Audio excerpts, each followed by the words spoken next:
Now, without any further ado, we have a wonderful, wonderful author on the line with us, and he's written a book called 5% More, and you know we have to give more than anybody else, right? And sitting in with me, I have my sister girlfriend, Constance, and we're going to talk to her, too, in the latter part of the show, Constance Holdip, and she's written a book as well. But right now, we're going to talk to Michael Alden, and he is an entrepreneur, knows firsthand that businesses get stuck when goals for growth become too big and overwhelming.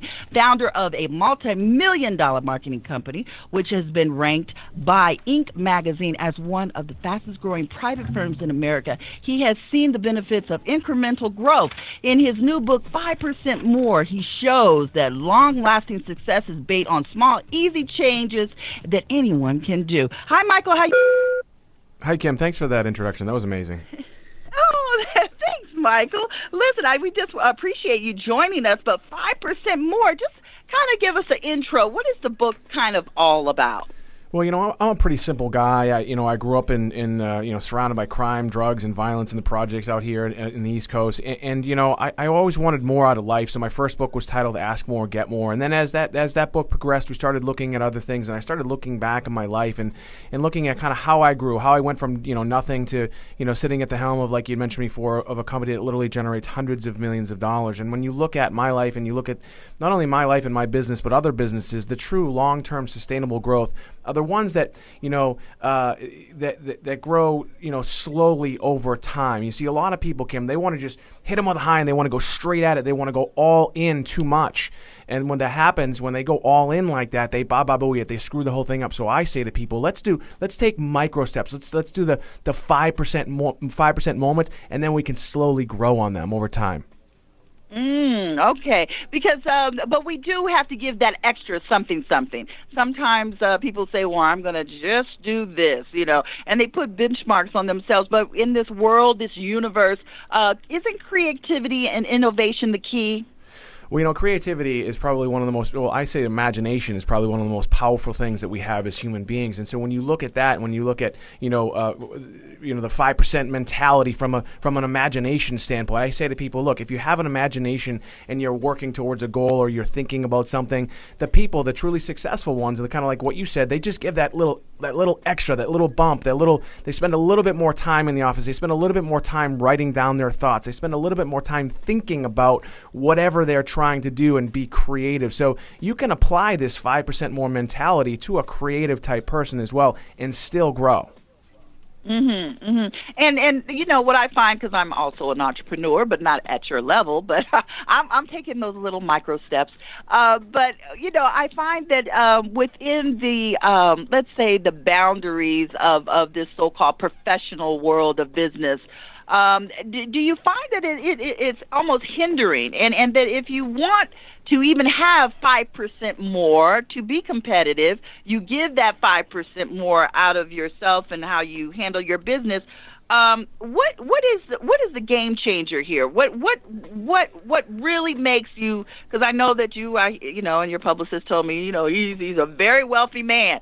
But where did you find that percentage that you gave really showed up in your revenue? What was that one thing that really took you over the top? Well, that's a great question, and there's a lot of different things. But as you're talking, I was thinking about it. And I was thinking about how we can apply, answer that question for the average everyday person who maybe is in the workforce right now. One of the things that I did, and I continue to do, is you always hear too many people are worried about their activity versus their accomplishment. So I say to people, don't get caught up in a vortex or the Benji vortex. Let's spend a little bit more time with our actual accomplishments. Okay. See, rather than being busy, a lot of people are so busy, and they get caught up in this vortex. I like to call it the Benji vortex. It's a friend of mine. But if they get caught up in that and they don't accomplish anything. So I say, look, let's spend just a little bit more time on your actual accomplishments. And that's always what I've done, because you always see people all the time, right? They're always saying, I'm so busy, or I work so many hours, but I can never get ahead. And then when you look at those people and you take just a few minutes and look at what their life is like, they're busy, but they're not accomplishing anything. So let's focus on a micro level, on a daily level. What are your accomplishments today? What are your accomplishments going to look like tomorrow? And what did they look like maybe a week before? And let's build on them rather than being worried about just being busy all the time. That's okay. We're going to spend some time on this one because I have this problem as well. But I tell people I have a husband, 2 dogs, 2 sons, a business, and it does. And I'm always busy. I'm consistently busy. I do. I have to slow. I have to actually think. I got to slow down. Right. What is it that I'm going to accomplish today? So is it? And I'm talking now about tactics that we can actually perform. Sure. That gets us in the mode of that. By the end of the day, we produce this. Is a to-do list necessary, even maybe the night before, the week what you want to get accomplished, but again, resulting in some kind of revenue that comes back. But should we be looking at the revenue, or should we just look at the steps, like you said, of accomplishment? Well, it's interesting what you said. You said you're multitasking. You're doing all these things. You're a wife. You have your dogs. You're an entrepreneur. You have this business. You're doing all these different things. And I say to people, whoa. Let's stop the clock for a second. Let's slow down. And I talk a little bit about this in the book. I talk about how people, especially in this world that we live in, with so many different ways that we can quote multitask. The science actually proves that multitasking doesn't work. It actually slows us down. So I say, whoa, let's stop the clock, let's slow down, and let's focus on the individual tasks at hand, one by one, the micro successes and the micro steps that you need to take. I call them the 5% more moments. Focus on those, and then your accomplishment will increase. When you talk about revenue, right? When you talk about money and how that actually translates into money, when you start to become more efficient, and when you become more effective in whatever you're doing, whether you're working for a company or whether you're working for yourself, the money will just come. It just happens that way because, especially if you have a boss, if they notice that, hey, you know what? You actually slowed down. You will stop the clock for a second. You slowed down, but you accomplished more. And I see it all the time. You can actually slow down. And look, I have one of the guys that endorsed my book. His name is Tom Patterson. He's a founder of a company called Tommy John, right? And he taught me. He just recently taught me this amazing thing. He said, "You know what I did with my email, Mike?" I said, "No, what did you?" He goes, "I declared bankruptcy on my email." I said, "What do you mean by that?" He goes, "I told people that I am no longer going to respond to email from 9 a.m. to 5 p.m. If you really need to get me, if it's really that important, you can kind of figure it out. But from 9 a.m. to 5 p.m., I am not responding to email." So he's actually doing less than some people, but his company is probably generating $100 million a year because he's able to focus on the accomplishments and those daily tasks. Okay. And how do we measure our accomplishments? Because sometimes, just like if you put on a dress, I look good, but you go out and say, "Ooh, she look a mess." But sometimes what we You're funny, what we think is good. Yeah, thank you, Michael. But sometimes what we think is great, it might not be so great. It might not be so great for the business. So how do we truly measure our accomplishments? Well, here's the thing. I actually learned this by a gentleman. His name is Fred Norris. He's an efficiency expert. I learned this a while ago. And this is a really, really simple thing. I actually conduct webinars on this, and I do this every single day with my business. Okay, rather than setting these long-term, people say, well, what's your 5-year plan? What's your 10-year plan? What does that look like? What is your sales growth going to look like this year? I do this every single day. My executives do it, and they do it for me. We set daily goals, and I call them daily updates. And what happens is every single day, my executives do this, and then the people that work for them do the same thing, is we sit down and we say, by the way, I get them every morning, no late, not at 9 in the morning, not at 9:10, not at 9:20, but 9:30 exactly. And there's a reason why, but we don't want to get too, I know we have a limited amount of time, but we put together a daily action plan. What are we going to accomplish today? How are we going to accomplish that today? Okay, and then if you get into the next day, right? So what happens is the next day you look back and you say, did I accomplish these goals?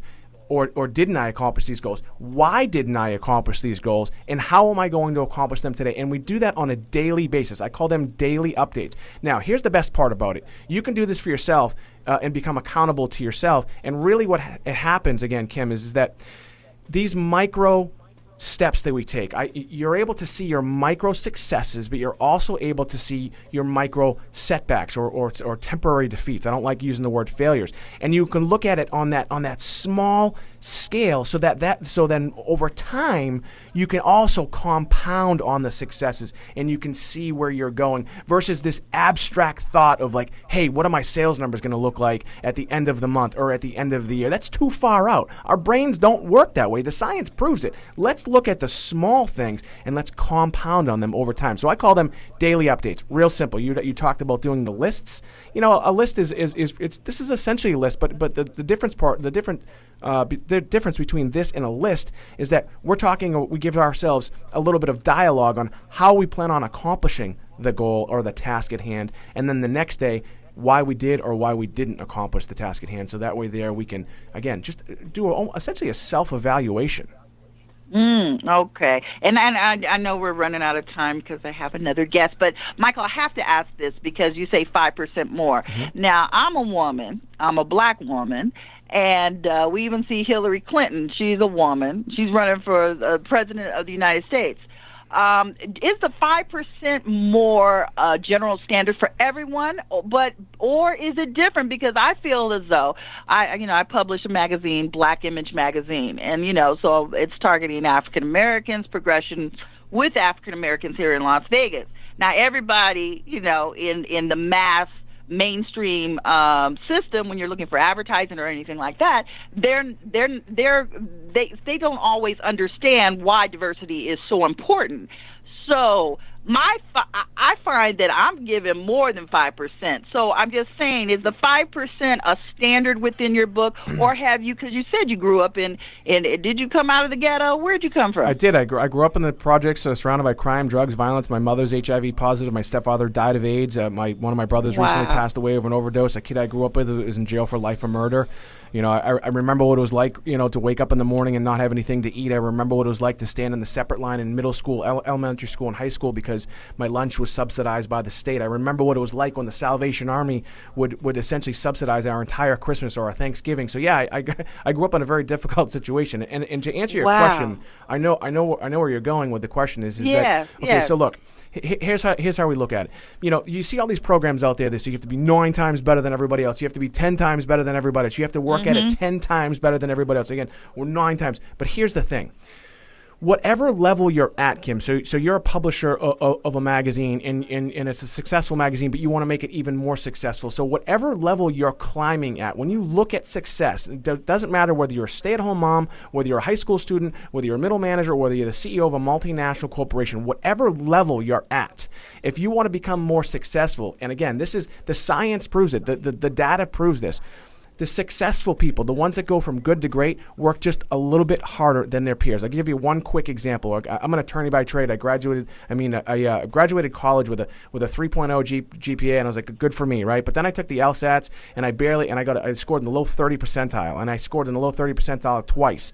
So I graduated with college, which was a big deal. But now I wanted to go to law school, and when I looked at it, my chances of getting into law school were like slim to none. But I knew I wasn't the only one in the same boat, right? So what could I do to get into law school, right? Because there were other students just like me. So what I did, Kim, is I worked just a little bit harder in getting into law school. I leveraged every relationship I possibly could have. I reached out to congressmen. I reached out to the DA, who by the way, had locked me up a couple times. I did everything I possibly could to get into law school, and I worked just a little bit harder than the same guy that was probably in the same exact scenario that I was in, and there was only a limited number of seats, and I know that I just outworked them just a little bit. So you or Hillary Clinton or whoever, okay, they're just working a little bit harder than the level of the playing field that they're at. You understand what I'm saying? Does that make sense? Does that make sense? Yes. All right. Total sense. So that, like you said, the level, the playing field, whatever that playing field is, you work a little bit harder. No matter who you are, you will succeed, right? Yeah, I mean, if you look at the Olympics right now, what's going on, and I use Michael Phelps, but he's probably a bad example because he's a genetic phenomenon. But if you look at these Olympic athletes right now in the world today, and you actually compared their training regimen, their diet and nutrition regimen, they're really not that different from each other. Okay, but then when you really look at it, the real difference between first and last and gold and not even making the podium is less than a 5% difference, right? But when you look at what they're doing as individuals, for the most part, the ones that win, the ones that get the gold, the ones that make it to the podium, they outwork the people that they're competing against just a little bit more. So that concept applies to every level that you're playing at, whether you're a high school student playing football, whether you're a high school student trying to get into college. If you want to get into college, well, you need to focus, and I talk about this in the book, let's look at what your SAT scores would look like if they were just 5% higher. What would your life look like if you scored, if your GPA was 5% higher? Kim, I know we got to go soon, but I look at a scenario again, because the way I grew up, in a very impoverished scenario, I look at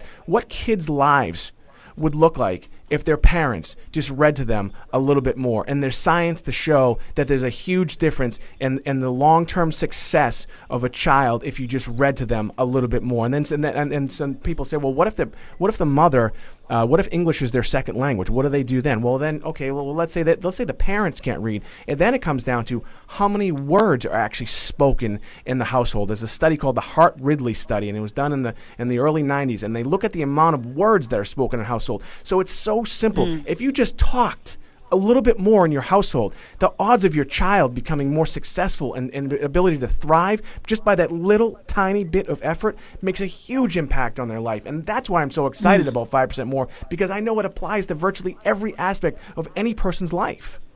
Okay, we got to get this book. This is it. Michael, and I have to have you back because I want to talk further with you. I will call Felicia, who is wonderful, and try to reschedule you to come back because I love everything you're saying, and I do believe we need to hear 5% more from Michael Alden, a wonderful book. Michael, how can we get the book? Well, it's available everywhere right now for pre-order. You can find it on Amazon, Barnes & Noble, Books A Million. If your listeners could go there right now and pre-order the book. I have a goal. My first book did really well. We hit number 1 on Amazon, number 2 on Wall Street Journal. I'm trying to release this book as a number 1 bestseller on New York Times, and the only way to do that is if we sell a lot of books. So I'm working just a little bit harder than all the other authors that are out there competing against me. So you can find it on Amazon, Barnes & Noble, Books A Million. It's available everywhere for pre-order, and I'd really appreciate it if they go out and pick out a copy. I know you're coming to Vegas. So Michael, you could out-talk me. I never met anyone that could do that, but you should think about radio. Well, thank you so much. You're really good. But Michael, I love your energy. Thank you so much again. Again, in the book is 5% more. Go out, Michael Alden, go out and get this book. What a wonderful book. And Michael, we thank you. Bye for now, Kim. Thank you so much. Okay, bye-bye. All right.